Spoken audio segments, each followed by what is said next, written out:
ہر قسم کی تعریف اللہ کے لیے ہے.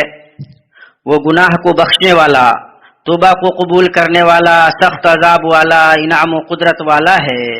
اس کے سوا کوئی معبود نہیں، اسی کی طرف واپس لوٹنا ہے. میں اس پاک ذات کی حمد بیان کرتا ہوں اور اس کا شکر بجا لاتا ہوں، اور میں گواہی دیتا ہوں کہ اللہ کے سوا کوئی معبود برحق نہیں. وہ ایک ہے، اس کا کوئی شریک نہیں. وہ علیم و خبیر ہے، وہ پوشیدہ چیزوں کو جانتا اور نیتوں کے مقاصد سے واقف ہے. اسی کی طرف پاکیزہ کلمات چڑھتے ہیں اور نیکیاں اٹھائی جاتی ہیں، اور وہ ہر چیز پر قادر ہے. اور میں گواہی دیتا ہوں کہ محمد اللہ کے بندے اور اس کے رسول ہیں، اور اس کے محبوب اور دوست ہیں، اور اس کی مخلوقات میں اس کے پسندیدہ ہیں. آپ نے ہمیں روشن شاہراہ پر چھوڑا، جس کی رات اس کے دن کی مانند ہے، جس سے صرف ہلاک ہونے والا ہی منحرف ہوگا. میرے رب کا درود و سلام نازل ہو آپ پر، آپ کی طیب و طاہر آل پر، اور آپ کے بابرکت روشن صحابہ کرام پر، تابعین پر، اور جو درست طریقے سے ان کی پیروی کریں تا قیامت ان پر.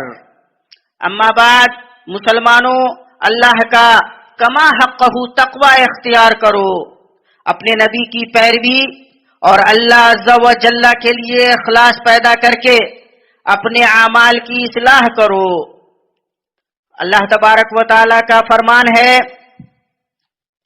تو جسے بھی اپنے پروردگار سے ملنے کی آرزو ہو، اسے چاہیے کہ نیک اعمال کرے اور اپنے پروردگار کی عبادت میں کسی کو بھی شریک نہ کرے. مسلمانوں، ہجرت کے 90 سال رجب کے مہینے میں آپ صلی اللہ علیہ وسلم جزیرہ عرب کے شمال کی طرف چلے. آپ نے 50 دن مشقت اور تنگی میں گزارے، 30 دن راستے میں اور 20 دن آپ نے تبوک میں قیام کیا. پھر آپ رمضان المبارک میں لوٹ آئے. اس وقت آپ کی عمر 60 سال سے زیادہ ہو گئی تھی. یہ غزوہ تبوک ہے، جسے قرآن کریم نے تنگی کی گھڑی سے موسوم کیا، اس لیے کہ مشقت نے چاروں طرف سے گھیر لیا تھا. جابر رضی اللہ عنہ نے کہا، ان پر سواری کی تنگی، زاد راہ کی تنگی اور پانی کی تنگی اکٹھی ہو گئی تھی. ابن حبان کے یہاں صحیح سند سے مروی ہے، فاروق رضی اللہ عنہ سے کہا گیا، ہمیں تنگی کی بابت بتلائیے. انہوں نے کہا، ہم سخت گرمی میں تبوک کی طرف نکلے. ہم نے ایک جگہ پڑاؤ ڈالا، ہمیں وہاں پیاس لگی، یہاں تک کہ ہمیں لگنے لگا کہ ہماری گردنیں کٹ جائیں گی. صورتحال یہ تھی کہ آدمی اپنی اونٹنی ذبح کرتا تھا، اس کی اوجھڑی نچوڑتا، اسے پیتا، اور جو باقی بچ جاتا اسے اپنے جگر یعنی پیٹ پر رکھ لیتا. پتا چلا کہ راستہ لمبا تھا، توشہ اور ذات راہ کم تھا، گرمی سخت تھی، جبکہ مدینہ منورہ کے پھل اور سائے خوشگوار تھے. مدینہ میں رہنا اہل مدینہ کے دلوں کے لیے خوشگوار ہو گیا تھا. ایسے وقت میں وہی نکل سکتا تھا جس نے اللہ کی رضا کو دنیا کی لذت پر مقدم رکھا ہو، اور جس نے ترجیح دی ہو کہ نبی صلی اللہ علیہ وسلم کی صحبت سے محروم نہ ہو. آپ صلی اللہ تعالی علیہ وسلم کے ساتھ 30,000 لوگ نکلے، اور وہ لوگ بیٹھے رہ گئے جنہیں اللہ اور اس کے رسول نے معذور قرار دیا تھا، اور اللہ نے ان سے حرج کو اٹھا لیا تھا، اور ان کے صدق نیت کی وجہ سے انہیں عمل کرنے والوں کے درجے تک پہنچا دیا تھا، جبکہ وہ اپنے گھروں میں اطمینان کے ساتھ محفوظ و مامون تھے. انس بن مالک رضی اللہ عنہ سے مروی ہے کہ نبی صلی اللہ علیہ وسلم غزوہ تبوک سے لوٹے، آپ مدینہ سے قریب ہوئے اور فرمایا، بے شک مدینے میں ایسے لوگ ہیں، تم نے کوئی مسافت طے نہیں کی، نہ کوئی وادی عبور کی، مگر وہ تمہارے ساتھ تھے. اور ایک روایت میں ہے، مگر وہ تمہارے ساتھ اجر میں شریک رہے. صحابہ کرام نے کہا، اے اللہ کے رسول، جبکہ وہ مدینہ میں ہیں؟ آپ نے فرمایا، جبکہ وہ مدینہ میں ہیں انہیں عذر نے روک لیا. اسے بخاری اور مسلم نے روایت کیا ہے. ایمانی بھائیوں، نیت کی شان بڑی عظیم ہے، یہ فضیلت کی بنیاد اور عمل کی اساس ہے۔ بھلائی کا عزم کرنے والا اسے انجام دینے والا ہے، پہنچنے کا ارادہ کرنے والا پہنچنے والا ہے۔ اسی لیے ہمارے سلف صالح نیت کی شان کو بہت عظیم سمجھتے تھے، یہاں تک کہ سفیان ثوری نے کہا وہ عمل کی نیت ایسے ہی سیکھتے تھے جیسے تم لوگ عمل سیکھتے ہو۔ پتا چلا کہ اگر نیت شفاف رہی تو عمل بھی شفاف رہے گا، اگر نیت درست رہی تو عمل قبول ہوگا۔ بہت سے چھوٹے عمل کو نیت بڑا کر دیتی ہے اور بہت سے بڑے عمل کو نیت چھوٹا کر دیتی ہے۔ سچی نیت سے آدمی جنت میں داخل ہو جاتا ہے، حالانکہ اس نے اہل جنت کے اعمال ابھی نہیں کیے۔ صحیح مسلم میں ہے، بنی اسرائیل کے ایک آدمی نے 100 لوگوں کو قتل کر دیا، پھر وہ توبہ کی جستجو میں نکلا، وہ اپنے گاؤں سے نیک لوگوں کے گاؤں کی طرف چل پڑا۔ جب وہ راستے میں ہی تھا کہ اس کی موت آ گئی اور اللہ نے اس کی توبہ و انابت قبول کر لی اور اسے حسن نیت پر ثواب سے نواز دیا۔ اور نبی صلی اللہ تعالی علیہ وسلم کے صحابہ میں سے عمر بن ثابت رضی اللہ عنہ اسلام کا انکار کرتے رہے، پھر جب احد کا دن آیا ان پر اسلام روشن ہو گیا اور انہوں نے اسلام قبول کر لیا۔ انہوں نے اپنی تلوار لی، یہاں تک کہ قوم کے پاس گئے اور لوگوں کی بھیڑ میں چلے گئے اور قتال کیا، یہاں تک کہ زخمی ہو کر گر پڑے اور ان کی موت ہو گئی رضی اللہ عنہ وارضاہ۔ صحابہ نے رسول اللہ صلی اللہ علیہ وسلم کو بتایا تو آپ نے فرمایا وہ جنتیوں میں سے ہے۔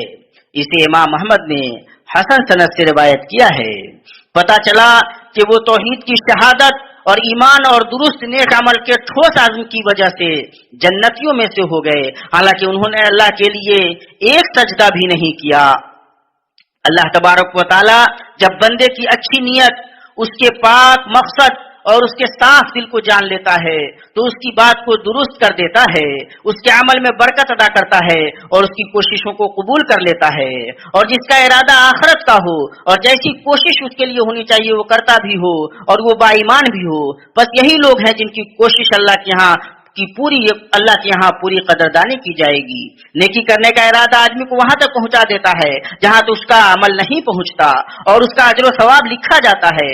سنن النسائی میں ہے، آپ صلی اللہ علیہ وسلم نے فرمایا جو اپنے بستر پر آئے اور اس کی نیت ہو کہ وہ رات میں قیام اللیل کے لیے بیدار ہوگا، پھر اس پر نیند کا غلبہ ہو جائے یہاں تک کہ صبح ہو جائے، تو اس کے لیے وہ لکھا جائے گا جس کی اس نے نیت کی تھی، اور اس کی نیت اس کے لیے اللہ عز و جل کی طرف سے صدقہ ہوگی۔ اور قرآن کریم میں ہے، اور جو کوئی اپنے گھر سے اللہ اور اس کے رسول صلی اللہ علیہ وسلم کی طرف نکل کھڑا ہو پھر اسے موت نے آ پکڑا تو یقیناً اس کا اجر اللہ کے ذمہ ثابت ہو گیا۔ ابن کثیر رحمہ اللہ فرماتے ہیں یعنی جو ہجرت کی نیت سے اپنے گھر سے نکلا اور راستے میں ہی مر گیا تو اللہ کے نزدیک اسے ہجرت کرنے والے کا ثواب ملے گا۔ مسلمانوں، اچھی نیت کی برکت میں سے یہ ہے کہ یہ نیت کرنے والے کو فائدہ پہنچاتی ہے، ہر چند کے عمل درست طریقے سے انجام نہ پائے۔ صحیحین میں ہے کہ نبی صلی اللہ علیہ وسلم نے ہم سے پہلے لوگوں میں سے ایک آدمی کا ذکر کیا، اس نے صدقے کیے اور انہیں چھپا کر کیے۔ اس کا پہلا صدقہ ایک زانیہ کو ہاتھ لگا، دوسرا ایک مالدار شخص کو اور تیسرا ایک چور کو۔ پھر اس نے خواب دیکھا اور اس سے کہا گیا تمہارا صدقہ قبول کیا گیا۔ جہاں تک زانیہ کا سوال ہے تو ممکن ہے کہ وہ اس صدقہ کے ذریعہ زنا سے رک جائے، مالدار اس سے عبرت پکڑے اور اللہ کے دیے ہوئے مال میں سے خرچ کرے، اور چور اس کے ذریعے چوری سے باز آ جائے۔ ابن حجر رحمہ اللہ فرماتے ہیں صدقہ کرنے والے کی نیت اگر درست ہو تو اس کا صدقہ قبول کیا جاتا ہے، اگرچہ وہ صحیح جگہ نہ پہنچے، یعنی اگرچہ وہ مستحق کو نہ ملے۔ اسی طرح مومن اپنی نیک نیت سے اپنے دنیاوی اعمال اور اپنے کسب معاش کی کوشش پر اجر و ثواب سے نوازا جاتا ہے، یوں عادتیں عبادتوں میں بدل جاتی ہیں۔ نیکیوں کی بڑھوتری کا یہ عظیم باب ہے جس سے بہت سے لوگ غافل ہیں۔ صحیحین میں ہے کہ نبی صلی اللہ علیہ وسلم نے فرمایا تم کوئی خرچ نہیں کرو گے